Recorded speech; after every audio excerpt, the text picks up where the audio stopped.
फैनायजों लोगोसे गथ' सानैखौबो नोङो बगरनानै नोङो जायगा लाना थांदों नोङो फैफिननो रोंबा दिनै नोङो आंजों संसार जानो गोसो गैला नामा सिन्था बिहामजो नोङो जों नांलायाखै खमलायाखै जों रायाखै मा गोसोआव दुखु मोननानै थांखो आगोलाव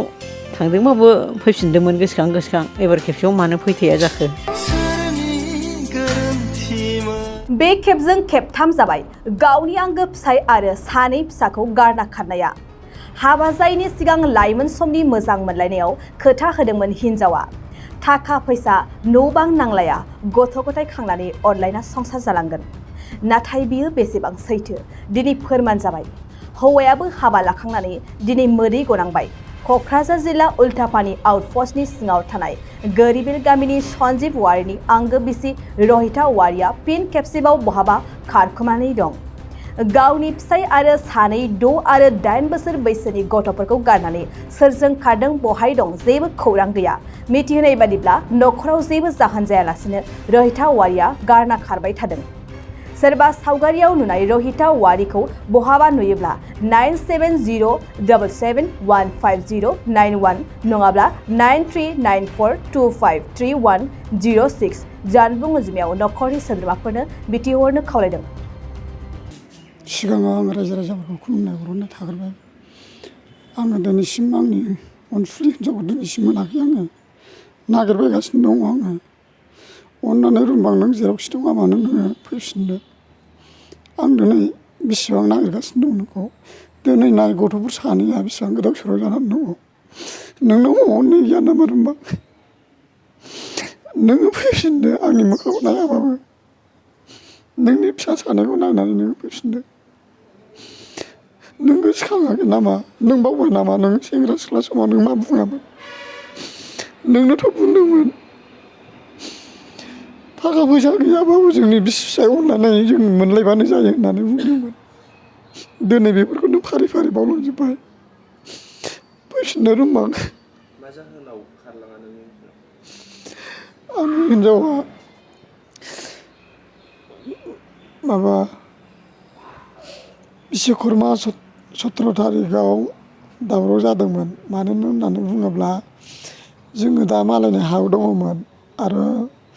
4 बोसोरसिम थानायल' देरमोन ओमफ्राय दा बाहाय थायै 3.5 बोसोर जाबाय दा ओमफ्राय आधा बोसोरल'सैमोन दा बेहाय आङो सासे जोंनि ओरैनो गामिनि बिगुमै जानाय आरो बांगाल नाम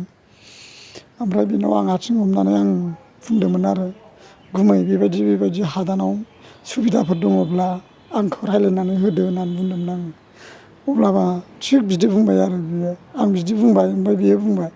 सिगाङाव मानो खोन्थायाखै नोंलाय सिगाङाव खोन्थानायमोनब्ला आं नोंखौ सुबिदा होगौमोन होनबाय दाबो जेबो नङा आं बायनानै होफिनगोन आं बायनानै होगोन नोङो मानो बेबायदि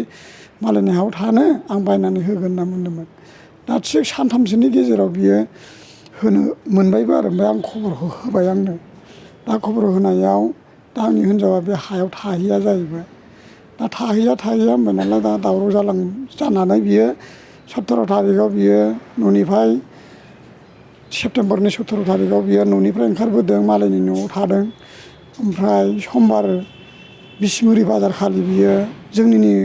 गामि खाथिनि मैगं फायखारि गारिजों बियो गाखोनानै फैदों दा आंनिया गोरिबिल होननानै बुङो उल्टापानि गोरिबिलाव ओमफ्राय दा बिदिनि जाहोनाव बियो फैबाय बाहाय खुनु बुलाय सोलायबो गैया जायखिया गाव आङो सन्देहआ गैथ'वा फैनाया जेनेबा आंनि न'निफ्राय हारसिंनो फैदों खिन्थु ओरैजाय फैनायाव आङो सोरजों थांदों सोरजों थाङा आं बेखौ बुंनो रोंला खिन्थु आंनाव बेबायदि दाबो हौवाजों थांदों मादों आं बिदि सन्देह गैया ओंखायनो रुमबांखौ आं बुङो नोङो प्लिज नोङो अननानै फैदो नोङो नायनानै गथ'फ्रा गोदाव सोराव जाजोब्बाय दिनै आंबो बायहेरायाव खामानि मावनो आखाइ फैला जेसेबां गोदाव सोराव जालाजोब्बाय दिनै जानाय लोंनायाबो गैला गोमालांजोब्बाय गथ'आ सानै देरसिना खेंफोरथि औवारि होननानै बुङो ओमफ्राय दुइसिना माबा सेम औवारि होननानै बुङो हौवासा गोजा जोब दा बेखायनो रुमबां नोङो प्लिज नोङो फैफिनदो आं नों नङाबा थांना थानो हानाय नङा रुमबां नोंनो आं बेसेबां अननाय होयो नोंनो मिथिखायो नोङो आंनो अननाय होदोंमोन दिनै बेफोरखौ नोङो बोरै बावगारनानै फिसाजों लोगोसे गथ' सानैखौबो नोङो बावगारनानै नोङो जायगा लाना थांदों। मा खावलायनो सानो जे नोंथांनि हिन्जावआ जे खारनानै दङ साफ्रोम रायजो राजाफोरनि सायाव बबेबा नुसनबायोबा खालामजानो लुबैयो। बेखायनो रायजो राजाफ्रा जेरावखि नुवा मानो एसे अननानै जायखिजाया आंनाव नाम्बाराव कल खालामबानो जायो, कल खालामनानै हरबानो जाबाय आरो रायजो राजाफ्रा आरो जेरावखि थाया मानो जेनेबा हटेलाव दंब्लाबो हटेलनि बिगोमाफ्रा आंनो खोन्थाहरनो हागोन आरो सोरबा सोरनिबा माहाजोना रुवाथि थाब्लाबो अब्लाबो नोंथांमोनहा आंनो खोन्थाहरनो हागोन। अननानै नायदो फिसाफोरनि दारै अननानै जेनेबा बे मालिकफ्राबो जाय लादों मालिकफ्राबो अननानै जेनेबा कल खालामनानै हरदो आरो। सिगां समफोराव बेफोरबायदि जाथाय जाखांबाय नामा? सिगाङावबो जाबाय जालांनायालाय दिनैजों खेबथाम जाबाय। फैबाय सिगाङाव थांदोंबाबो बियो फैफिनदोंमोन खिन्थु दिनैहाय बियो माबालांबाय थांथायलांबाय आरो बियो मोनसे लेखा लिरनानै गालांदों। आङो जेब्ला नुदों माबा थांनायाव मैदेर आंनाबो न'आ मैदेर सिफायजोब्बाय ओमफ्राय आङो बाहाय नुदों माने आङो नोंजों संसार जाला आङो मोनसे जायगायाव आं थांनोसै नङाब्ला जरा जानानै आं थांनोसै जरा एक्सट्रा खालामनानै थाहैनोसै बेफोरबायदि राव बुंनांदों रुमबां।